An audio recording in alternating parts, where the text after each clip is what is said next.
Hey y'all, this is AL Thick Madame, and this is the recap review for Tyler Perry's Sistas. So, before I get started, if you saw my last video, which was me discussing Gorilla Glue Sue, you'll see that I had some tissue in my nose, but it's gone now because the bleeding stopped.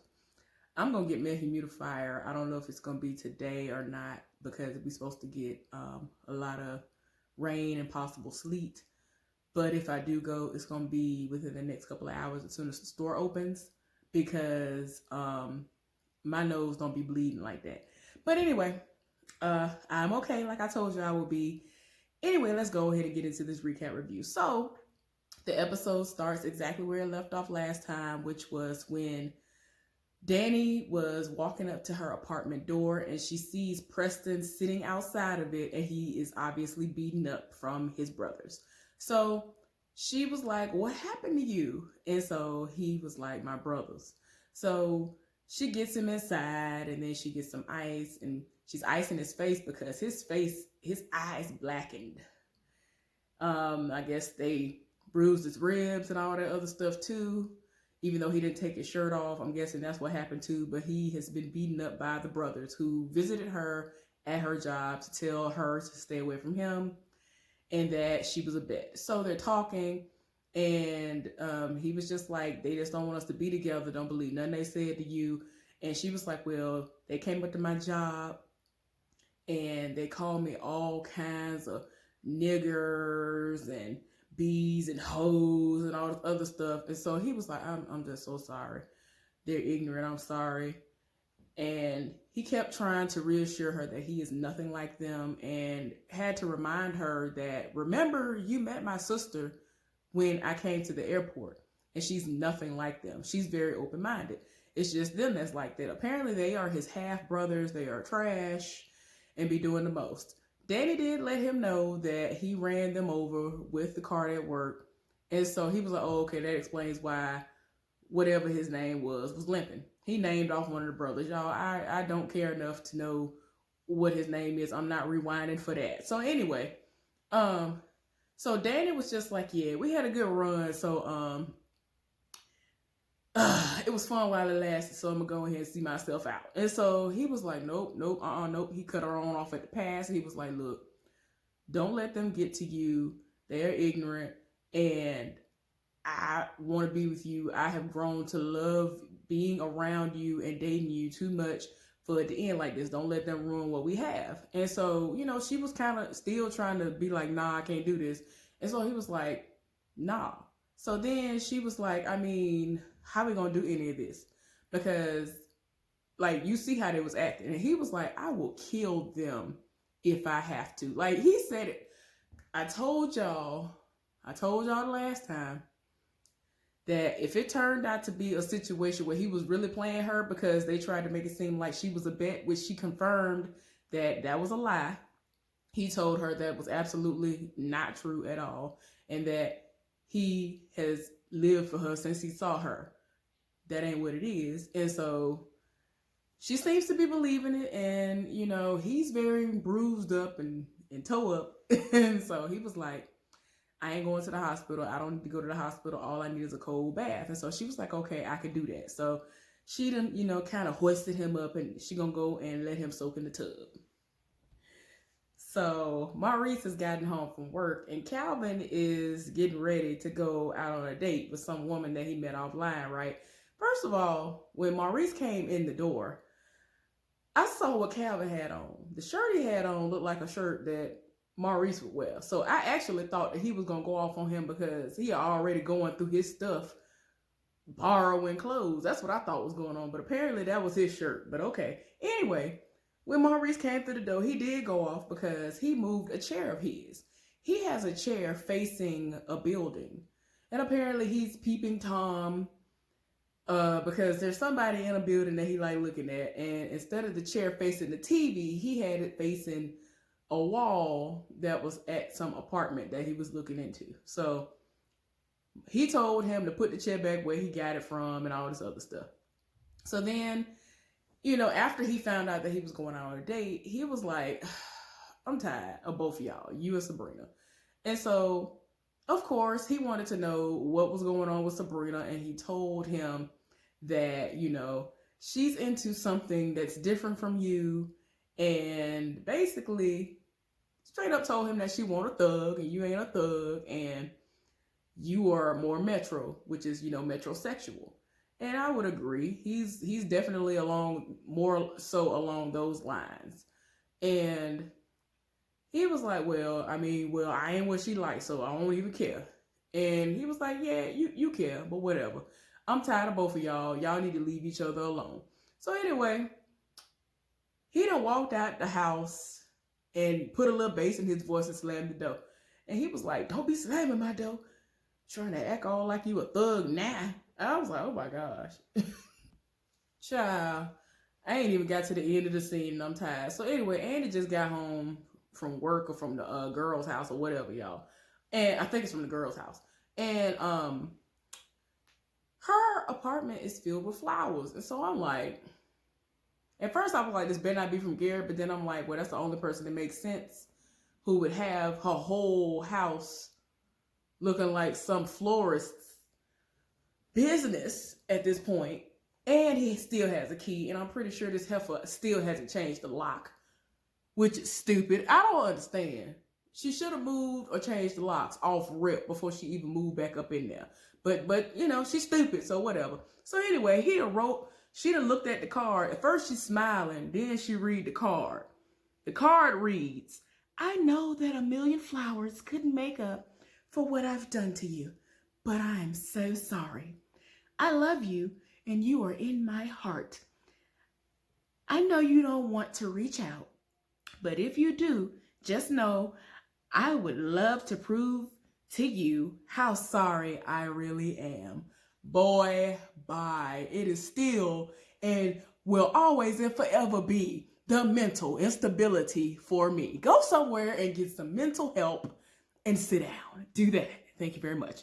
I'm going to go ahead and finish this scene and I'll be back because I'm tired of him.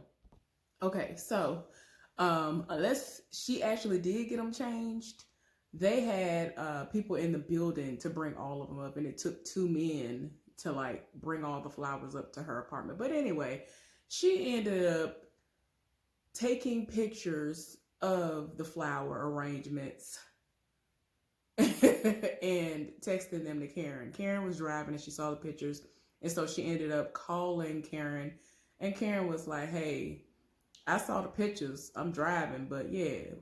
And so she was like, did he send all of them? She was like, yep, every single last one of them. And so she was like, girl, move on. She was like, I'm good. She was like, don't call him.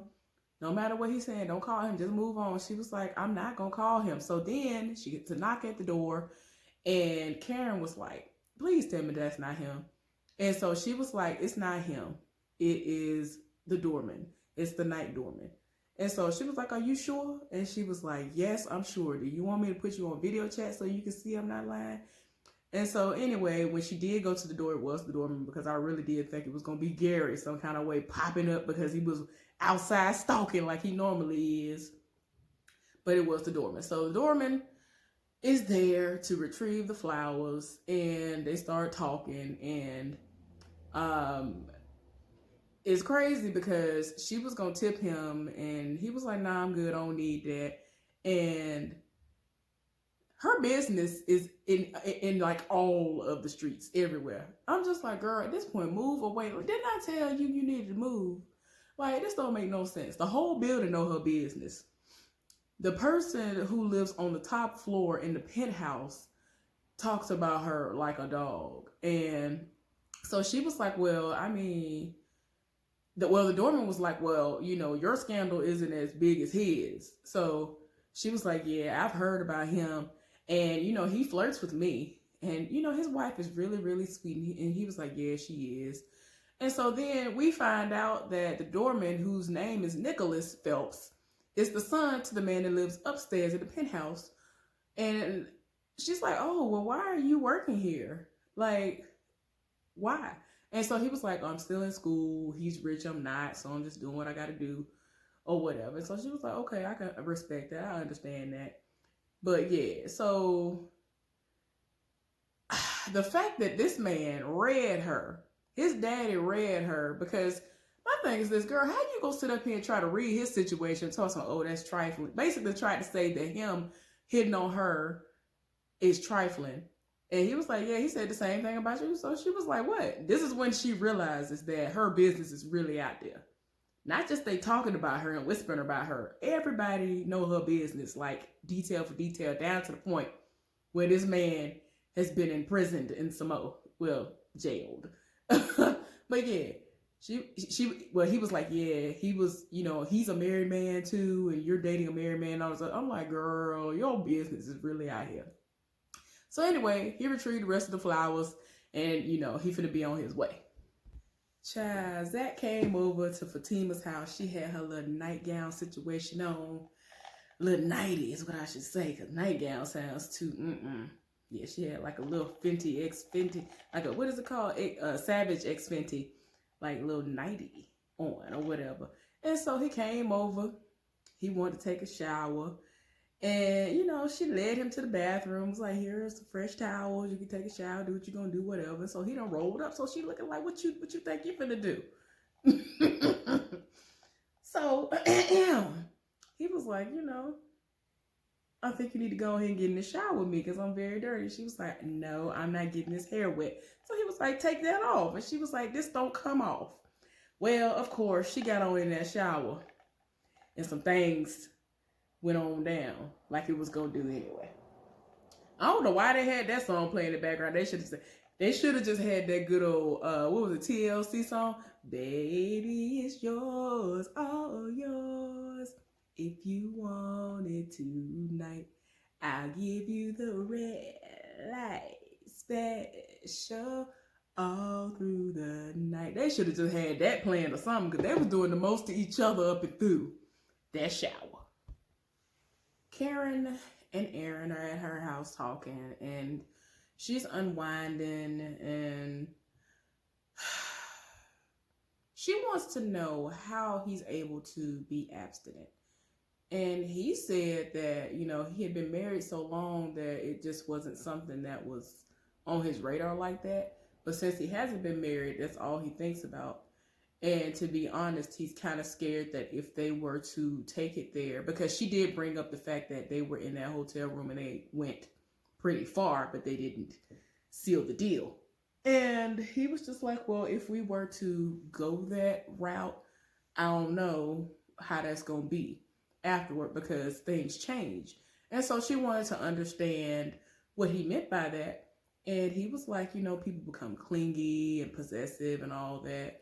And I mean, I get that to a certain extent, because if I'm with somebody and all that, I believe in monogamy. You know what I'm saying?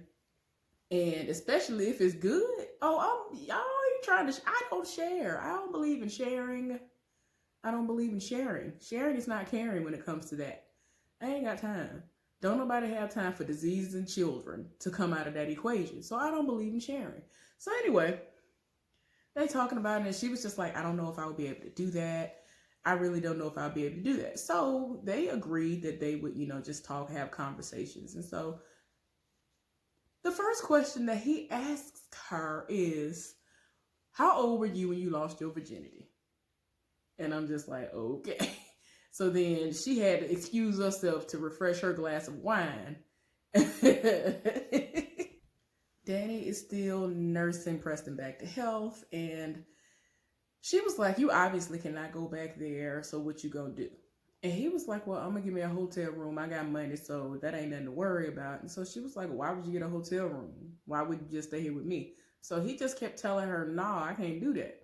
I felt like he was being respectful of her by saying, no, when other people expect you to say, oh, you can stay with me. They just expect you to offer it up.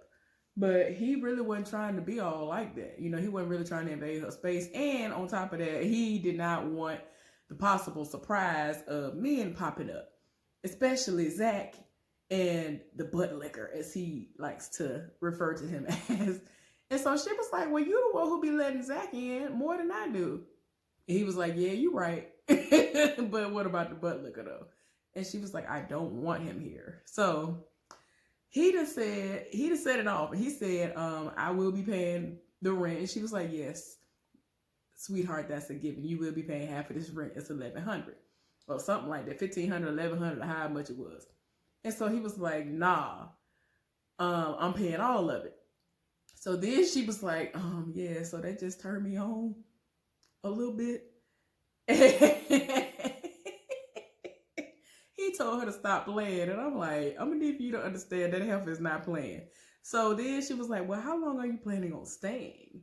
But anyway, so, you know, he said he's starving, and of course it turned into something sexual as far as how it was going when that was stated. And so she gonna go to try to find him something to eat. Muster up something for him to eat real quick outside of her. So Karen and Aaron are at her place in the bed together. He's asleep, she's awake and not feeling it because he ain't trying to have sex with her. And like, she was just like, this ain't gonna work. And so he woke up like, what's not gonna work? And so she was just like this. And his little friend was on hard, swole, and all of that. And so he was like, oh, okay, I'm sorry about that. And that's already adding fuel to the fire because she wants that aspect of a situationship, because they are not in a relationship. There's no commitment. There's no nothing. They just talk from time to time and rile each other up at this point. That's what it is. So they're talking. And she was just like, I just miss having a man to hold me and touch me and be on top of me and be inside of me. And so he gonna say, oh, so you thinking of Zac? So she looking like, what? I'm trying to understand the correlation myself. She was just like, no, I just miss a man, you know, doing these things to me. I don't understand. So anyway, he just kept on, like, she would explain, and then you would think they was getting somewhere. Then all of a sudden he would just be like, oh yeah, you thinking of Zac. You tell the truth, you think. I'm just like, why are you, I feel like that same possessiveness that we saw when he was in deposition with his ex-wife is going to eventually come out. I need for them to hurry up and speed up this storyline. I need to know if he is the one who really was the one who ran up her credit card like that. Was it him or Hayden? Who was it? Hurry up. Hurry up right now. Hurry up. Hurry up. Hurry up with that. But anyway, she really just sat up here and riled him up. She doing the most. She done rolled up on him, laid on his chest. Then she starts putting her hand lower and lower. He had to stop her. And she looking like, you blocking me from touching you? That's how she looking there. So anyway, he was like, yeah, I think I'm gonna get up and get ready and go. And so I'm just like, girl, you doing too much. Y'all doing way too much. And then, like, she tried to lean in for a kiss, and he had to lean back on her. I was just like, whoa, what is going on? See, okay, y'all. If he ends up being the one who did all this, I'm telling y'all, people like that, they know exactly what to say to get you. They make you think they're the sweetest person in the world. They make you think that they everything, and they are not. I'm gonna be like, I told you. That's who it ends up being, because it makes sense to me. Because remember, wasn't he the one who sent her all them flowers and filled up her apartment, her house, or whatever with all them flowers? Before all of this happened with Andy? Or has it been Andy this whole time who's been the only one who's had a whole lot of flowers delivered to her house? But anyway, yeah, he is going to take a shower first, and she is over here moist and in her feelings.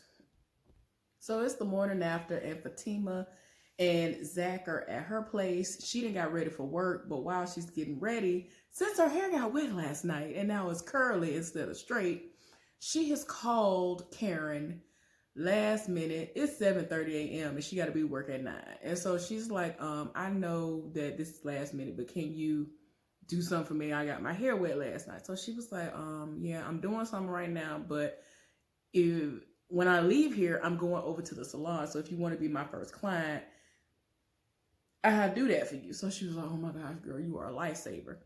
So then she get off the phone with her and she go in there to the bedroom where Zac is still sleeping. And he wake up and he told her, you kept me up all night and all this other stuff. So he trying to figure out why she got the hat on. He trying to reach over and see what's up under the hat. And he did this several times. She ain't trying to let him see. And I'm just like, girl, the weave look better. What is curly? That weave that she got on looks really cute. Like if she were to put like something on it, like a product, so it'll be more uniform, it's cute right now. Like what is we doing? I think that's cuter than the straight bob situation she had going on. I think that short bob is really, really cute. But anyway, so they talking and they talking about they kept each other up all night. And he was like, okay, well, what did you have to tell me last night? And so she was like, oh, I'll tell you later. He was like, no, tell me now because I'm going to come in here later and then you're going to be all on me. And so she was like, nah, you always up on me. You always all up on me. So anyway, they had their little back and forth and so she finna go. Man, tell me why Karen's dumb behind went over to the police station to file an arrest report or whatever. She done filed a report against Zac. And she has to submit something to the credit card company and they are going to go and pick him up. And she has been assured that they're going to pick him up. And so she's just like, I can't believe he charged all this to my card. And the police officer was like, it happens. And I'm just like, girl, you so stupid. I can't. They need to hurry up and let us know who really did this because it wasn't Zac. All right, y'all. So we are getting down to the end of the episode. And Sabrina's getting ready for work, but she in her feelings because Calvin has not called her back. So she ends up calling Danni. Danni's at the house. And since it's early morning, it's, I guess, still like around 7:30 since we saw that everybody else was getting up and doing what they was doing. She called Danni and Danni was in the bed with Preston. He was asleep on her, but she was up. And she was just like, hey, he hasn't called me back. And so she was like, you should consider that a blessing. And so she wanted to try to talk to her. And she was like, I'm going to have to talk to you later. So eventually she figured out that Preston must be over there because she had to use a little bit of code without really saying much of anything to let her know I ain't got time to talk to you right now because I have company. So she was like, well, that's all right. I'm going to stalk his page like you was going to do anyway. So she was like, all right, do that. And then hung up in her face. So she ended up looking on his social media and scrolling. And she just saw pictures of him posted with no shirt off and some of them and smiling and looking happy. So she in her feelings. So then we see Zac driving the truck and he's getting pulled over by the police officer and they asked for license and registration. He gave it to them, went to run it and came right back immediately and told him that he needed to get out of the truck. And so he wanted to know what he needed to get out of the truck for. And he was just like, there's a warrant for your arrest. So next week, we're going to see what they're going to say. The reasons are, even though we already know, but I want to know how he going to react. And I need to know who really did all this because it wasn't Zac. Anyway, hopefully y'all enjoyed this recap review for Tyler Perry's Sistas. I hope y'all have a good day. And I will see y'all later on for something else, possibly a new show. Y'all have a good one.